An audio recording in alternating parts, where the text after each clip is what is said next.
welcome to my vlog. Today, I'm going to be talking about Deadliest Catch. And in this episode, the three boats that are going to be in it is the Summer Bay, the Saga, and the Brenna A. It shows, at the beginning of the show, an injury that's going to take place on one of the boats, and then some waves and other stuff that's going to be happening in this episode.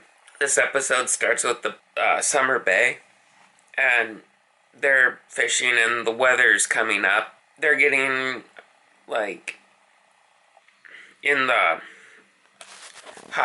mid 400s to low 300s per pot, and they're doing really good. So they're pulling crab and hook thrower to catch the pots, or he catches the buoys to bring it in, and he has it going through the block, and one of the buoys kind of gets caught up and pushes his hand into the block, crushes his hand, so he's working with it. He's using one arm. Bill asks Nick to go check out the deckhand who smashed his hand in the block, and he can't really move it, so they're pretty sure he broke some bones in his hand. So he goes in, and they're down to a 4-man deck, 4.5, because Nick is kind of injured too.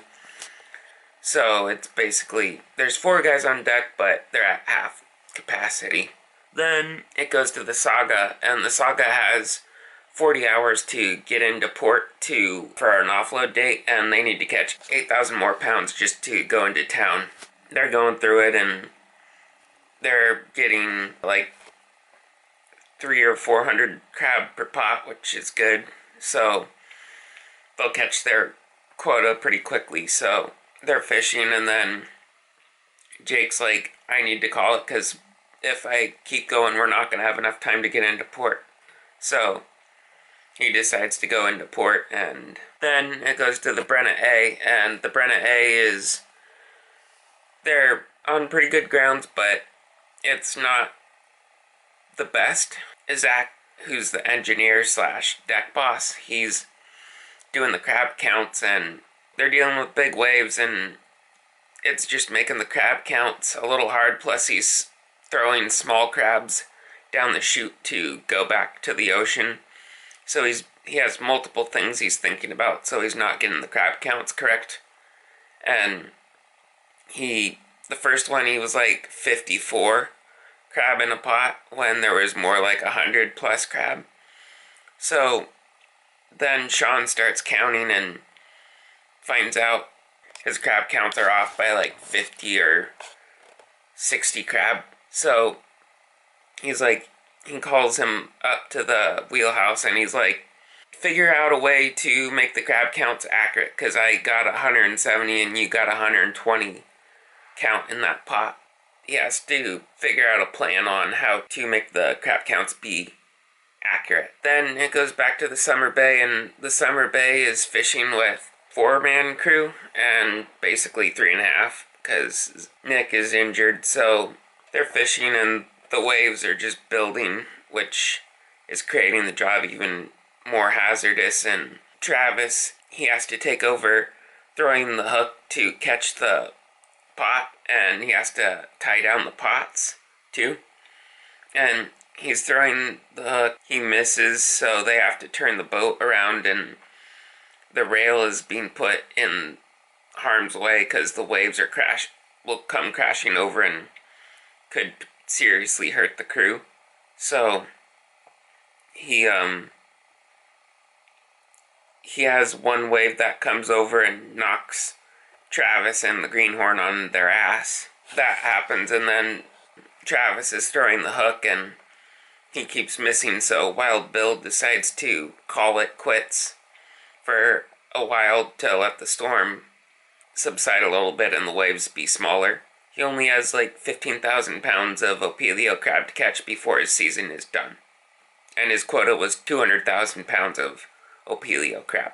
Then it goes back to the Brenna A, and the Brenna A has Zeke talking with the crew, and he's like, let's have you guys just sort the smalls and hand me the Opilio crab that will go in the tank and give me space so I can count it correctly.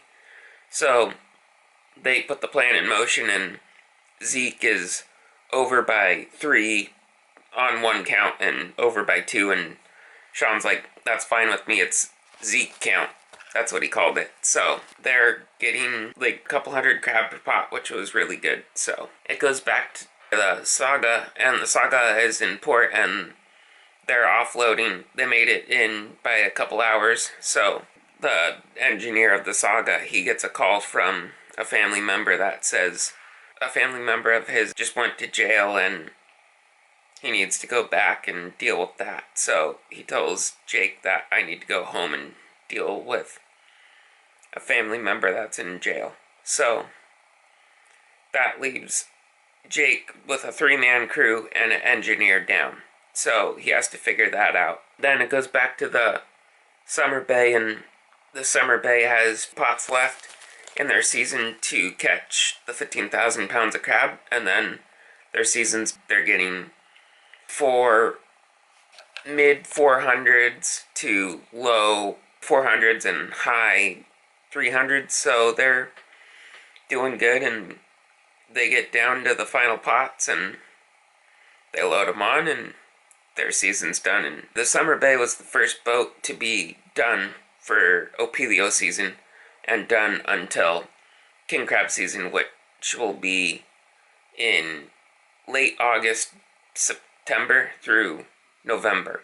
They'll probably do fish tendering, just probably finishing right now. Each deckhand walked away with $17,500 for 5 weeks of work. It shows some of the stuff that's going to happen for the rest of the season. Some big waves and injuries and someone being helicoptered off of a boat from the Coast Guard. So I hope you guys enjoyed my review of episode 19 of season 15 of Deadliest Catch. Please share this video with your friends and family, and don't forget to like and subscribe to my YouTube channel. Also, please hit the bell icon down below so you can get notifications for when I upload my videos. And thank you for watching this video. And if you ain't dreaming, you ain't living.